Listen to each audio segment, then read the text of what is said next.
compartilhar com vocês hoje um texto, um artigo do Ian Guest, meu professor, meu mestre, né, que é quem trouxe o método Kodály para o Brasil.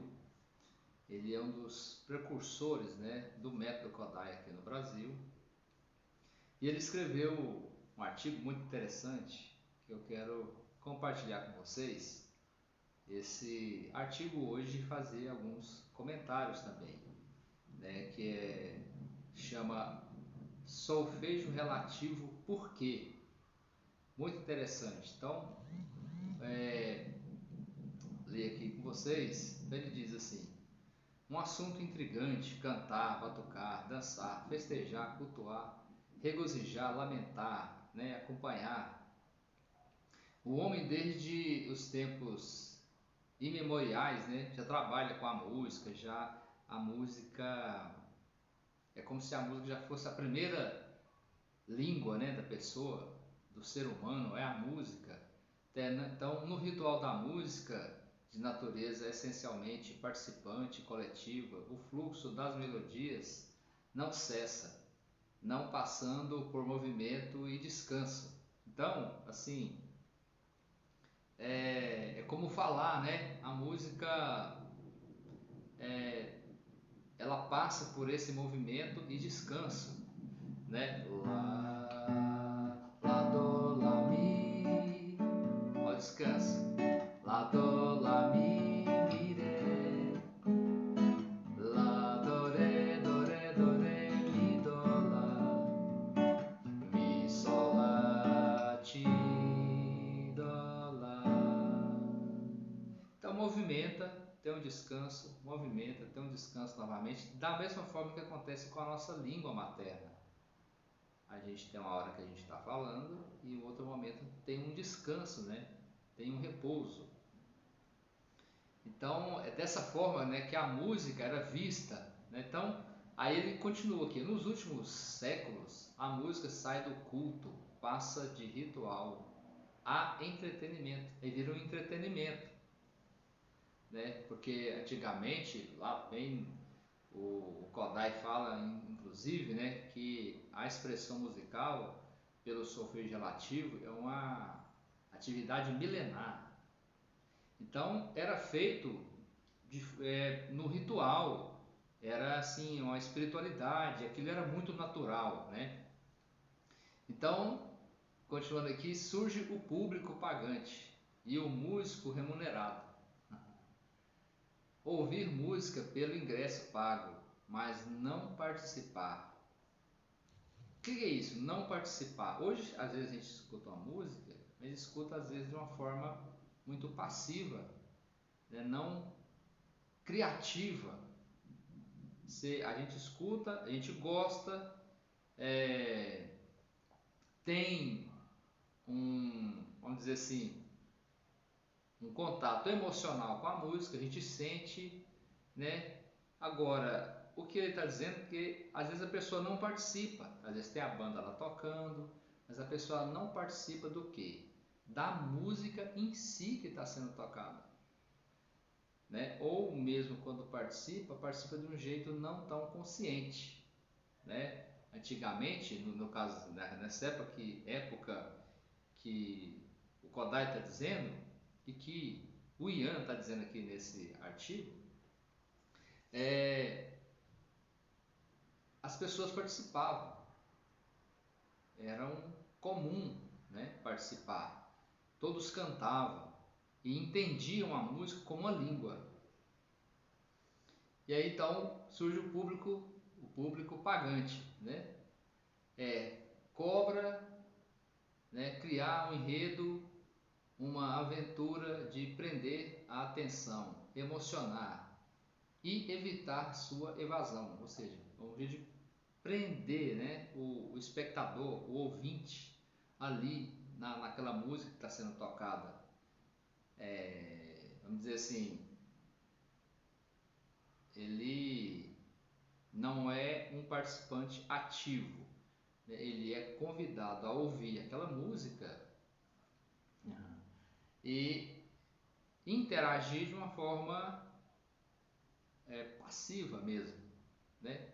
Até porque não conhece da linguagem em si, da língua musical em si, então a participação dele é mais pelo emocional, né? Que ele está dizendo aqui, causar emoção, né? A melodia fluirá com movimentos e repouso sobre o leito de uma nota central que sustenta o centro tonal, chamada tônica. A nota do repouso. O conjunto de notas da melodia pode ser organizado em ordem ascendente e se chama escala. Na cultura ocidental predomina a tonalidade maior, cuja escala começa e termina na nota Dó, tônica, né? Dó, Ré, Mi, Fá, Sol, Lá, Ti, Dó. Dó, Ré, Mi, Fá, Sol, Lá, Ti, Dó.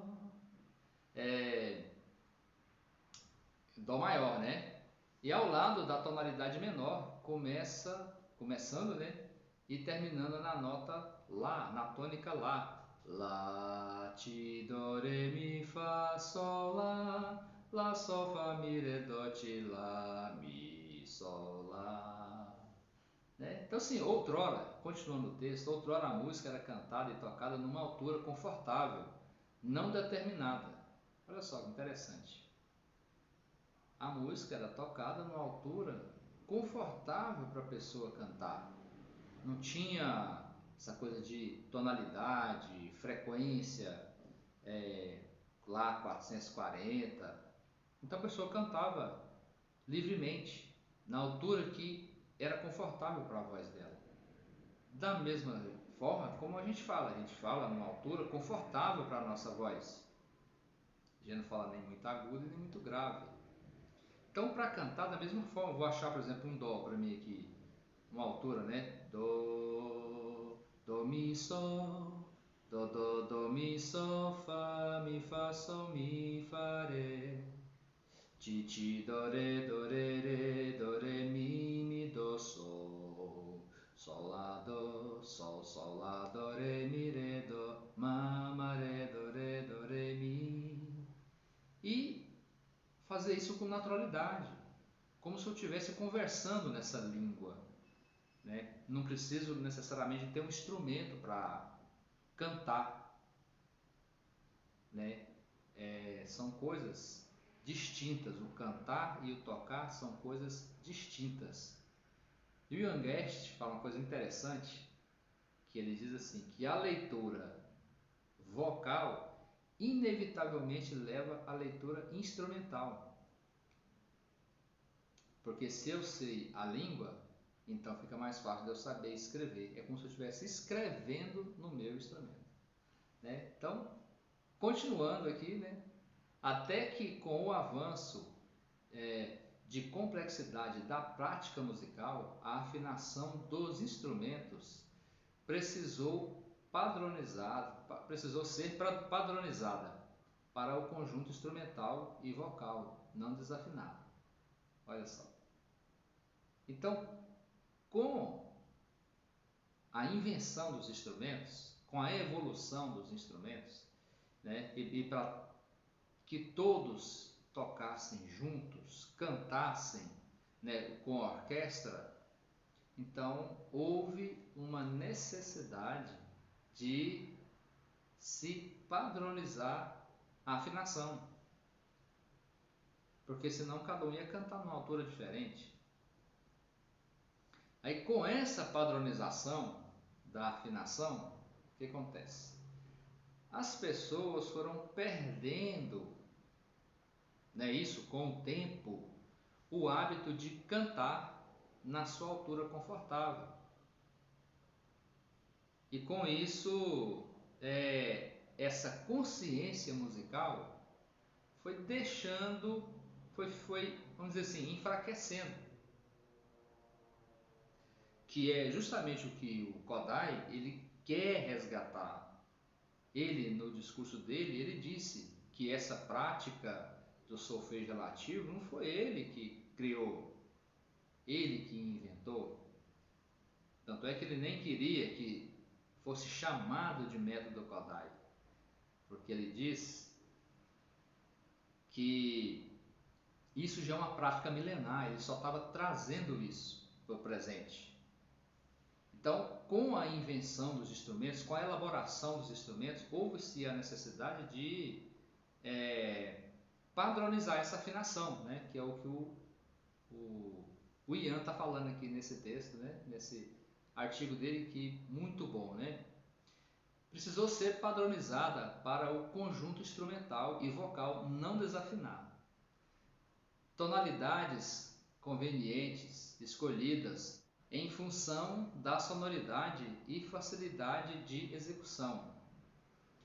As escalas maiores e menores, então, passaram a ser sujeitas a mudar de altura. Guardando a estrutura, aparecem as notas fixas, alteradas, sustenidos e bemóis. Olha só. Então, assim, para guardar as alturas, né, aquela disposição que existe na escala maior, né, tom, tom, semitom, tom, tom, tom, semitom, houve a necessidade de ter aquelas notas alteradas, as notas fixas, né, sustenidos e bemóis. E com isso, o que acontece? As pessoas foram perdendo gradativamente a forma de cantar na altura que lhe convinha. Então começaram a cantar através de notas fixas, das notas já pré-estabelecidas ali pelo fabricante de instrumento, né? Então, continuando aqui, né? Cantar a melodia solfejando e nomeando as notas reais, inclusive as alteradas, procurando sustenido ou bemol, é inviável.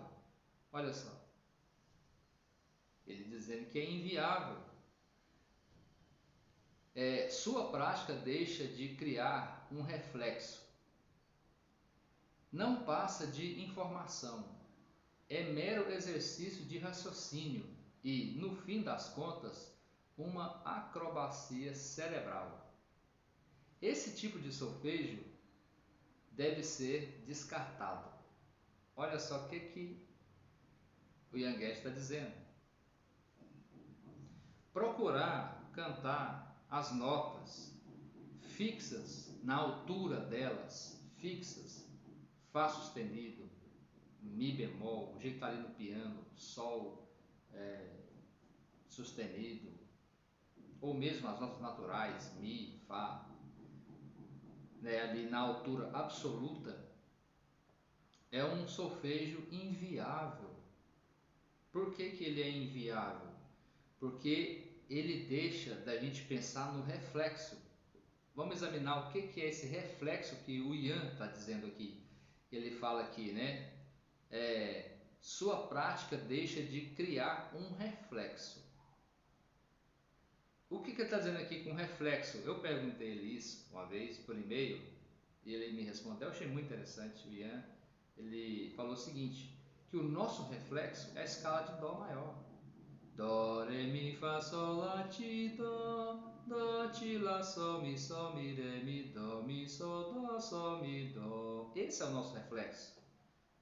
Por exemplo, quando eu cantei aqui, eu não pensei se está na altura real lá do piano. Não tem essa necessidade. Dó, Mi, Sol, Fá, Sol, Mi, Dó, Ré, Mi, Fi, Sol, Fá, Sol, Mi, Dó, Ré, Dó, Ti, Ré, Dó. Aí sim, depois que eu estou na minha altura confortável, eu posso ver no meu instrumento em que lugar que se encontra aquilo. Por exemplo, Dó. Vamos ver onde é que tem essa altura aqui no violão? Dó. Aí sim, nós fizemos uma melodia aqui. Dó, Mi, Sol, Dó, Mi, Sol, Sol, Lá, Mi, Sol, Mi, Sol, Mi, Fá, Sol, Ré, Dó, Sol, Mi, Ré, Dó, Ti, Ré, Mi, Dó, Ré, Mi, Dó, Sol.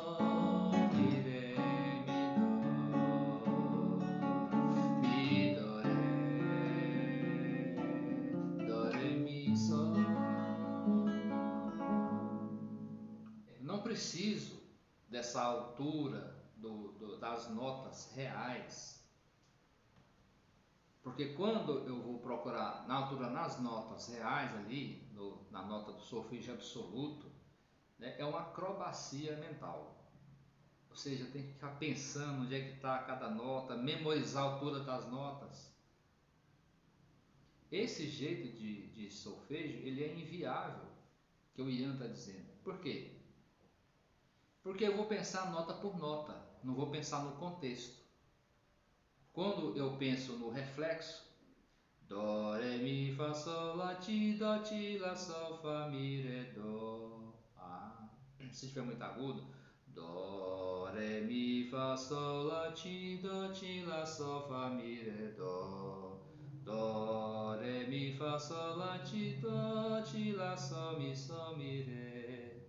Ré, Dó, Ré, Mi, Fá, Sol, Lá, Sol, Ti, Dó, Ré, Sol, Dó.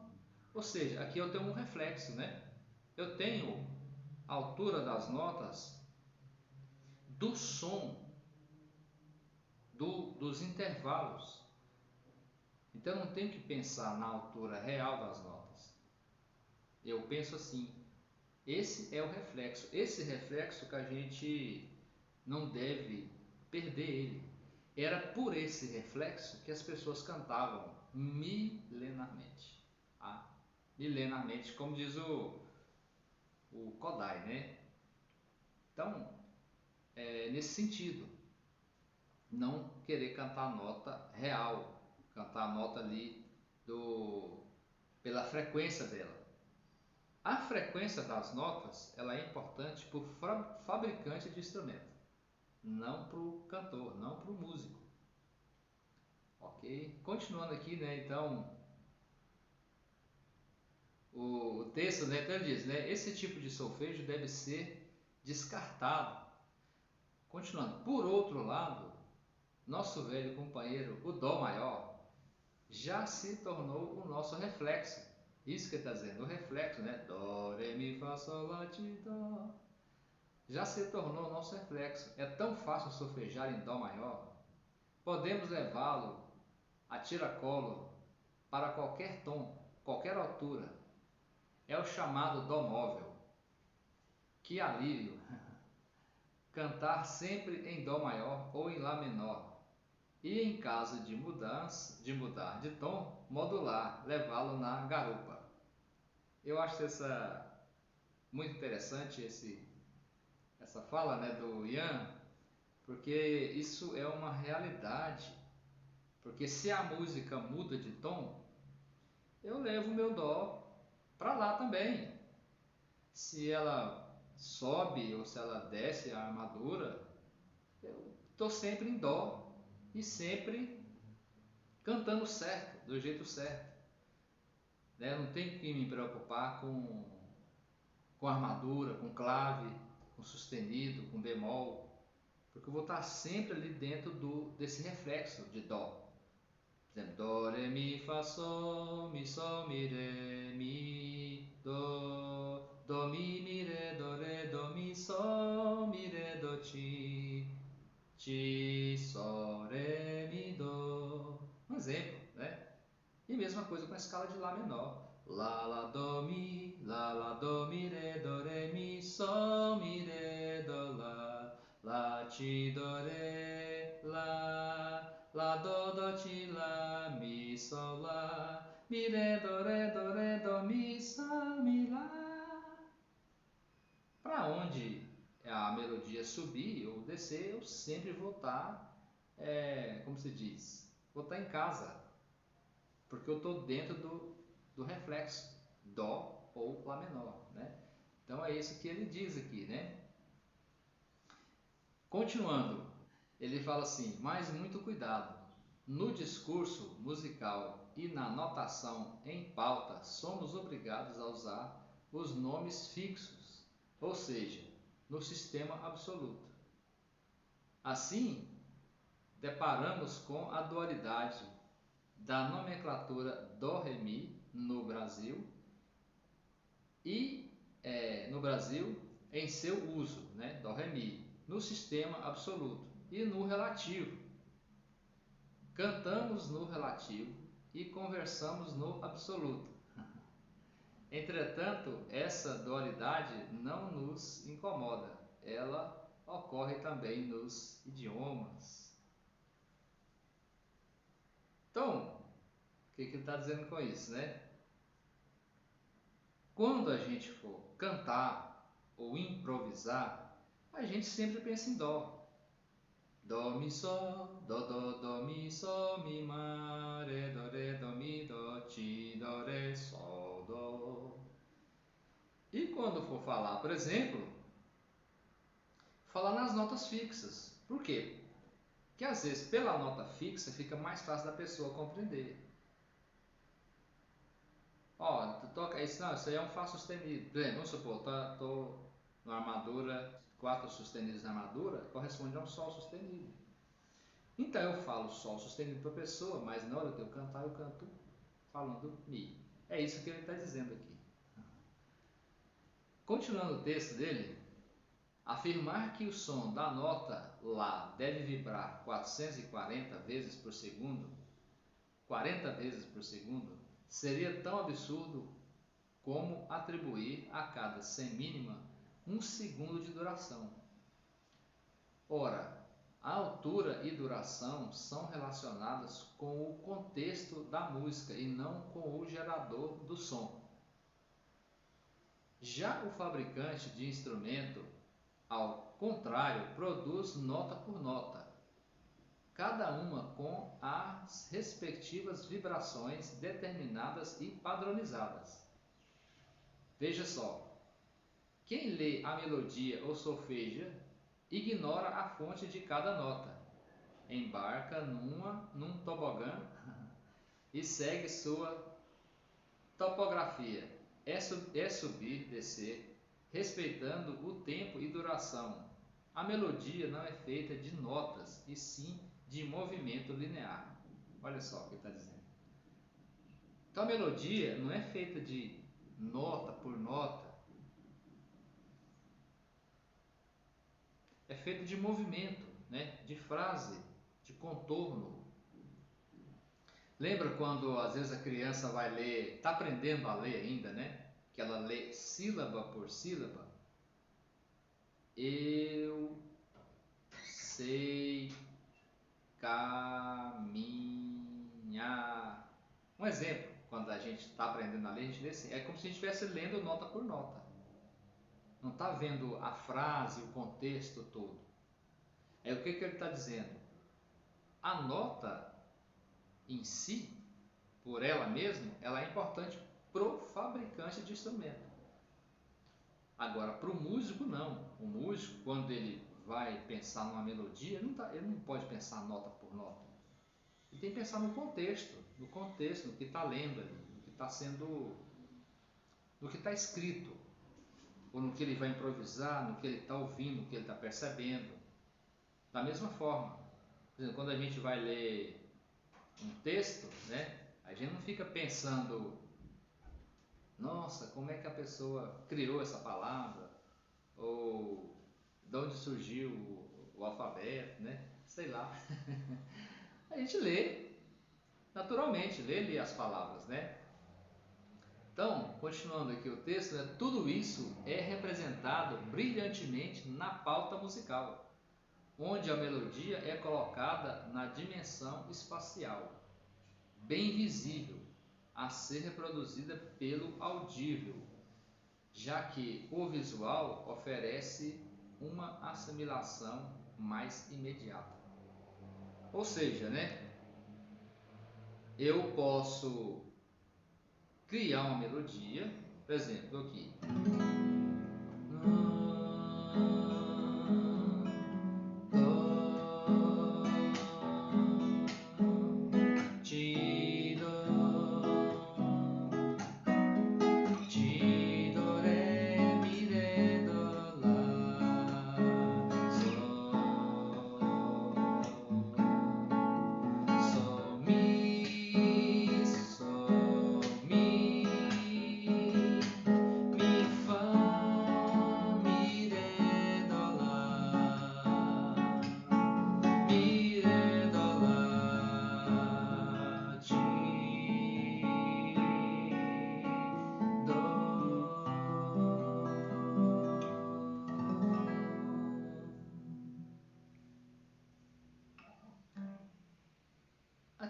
a melodia ela está audível, né? Então tem o aspecto sonoro, o aspecto material da melodia, né? O som, vamos dizer, imaterial, né?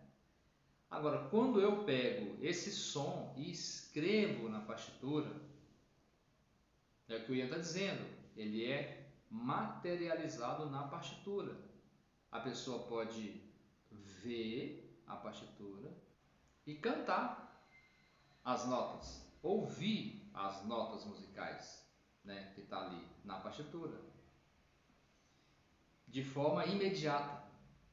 Agora, como que a pessoa pode olhar uma partitura e já ouvir de forma imediata o som?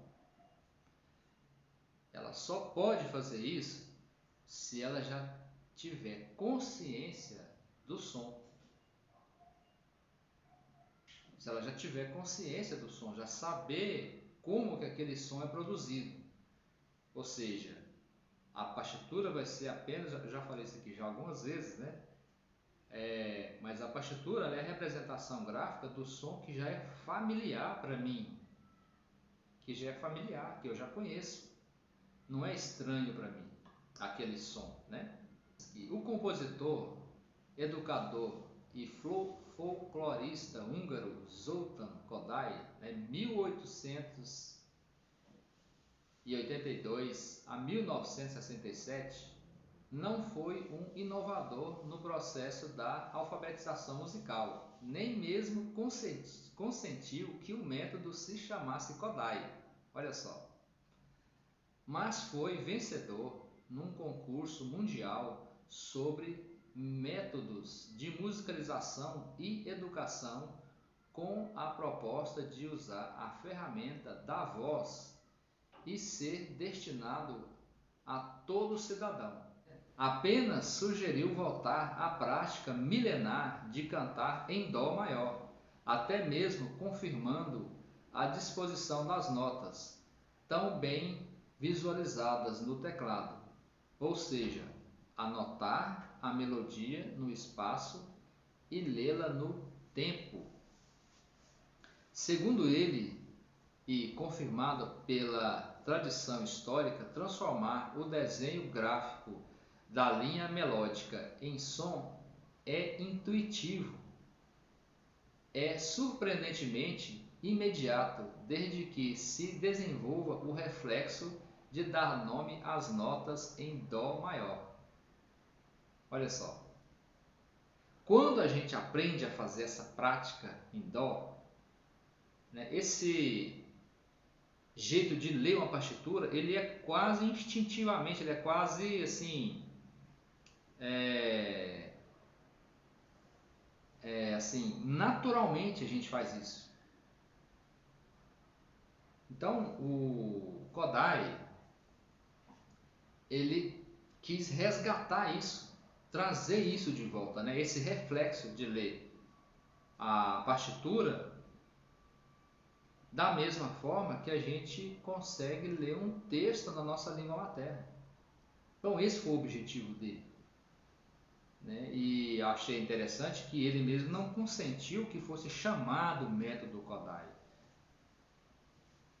porque ele já estava trazendo algo que já existia, né? Ele só queria que continuasse isso, essa prática, né, da consciência musical, porque naquela época as pessoas tinham consciência musical, não precisava de instrumento. Por quê? Até porque a voz, o canto é antes de instrumento, de ser inventado um instrumento, né? Então, bem interessante isso, né? Ele continuando aqui o texto, mas atenção, evitar o solfejo com nomes absolutos das notas, ele falando para evitar, né? Ele conduzirá ao desmantelamento do reflexo relativo já conquistado. Então, olha só, evitar fazer esse solfejo absoluto pelas notas reais, que sujeito ele destruir, desmantelar esse reflexo que a gente já traz com a gente. Dó, dó, mi, sol, do, mi, sol, lá, lo, sol, mi, do, re, do, ti, re, mi, do. Isso é uma preciosidade, segundo o Kodai, né, que a gente não deve deixar isso se perder. Que é esse reflexo já conquistado, né, para não deixar o solfejo absoluto fazer com que a gente perca esse reflexo já conquistado, que é da escala de Dó. Logo, os dois sistemas são mutuamente excludentes. Um é racional, o outro é visceral. Achei muito interessante isso, né? Porque o Ian escreveu uma coisa aqui, Ian Guest escreveu isso aqui muito verdadeiro isso, né? Porque realmente o método do solfejo, né, pelo dó móvel, esse solfejo que dá consciência musical, ele é um solfejo emocional, ele é visceral, a gente sente, é prazeroso, né? Então, só para finalizar aqui para vocês, fazer um solfejo do, ti, do, do, ti, do, re, mi, do, re, do, mi, re, do, mi, re, do, mi, re, do, sol, ti, do, lá, re, ti,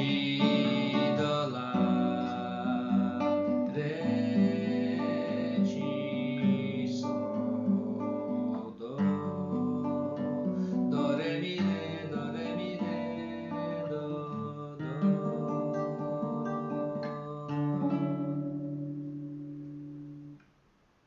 Espero que vocês tenham gostado.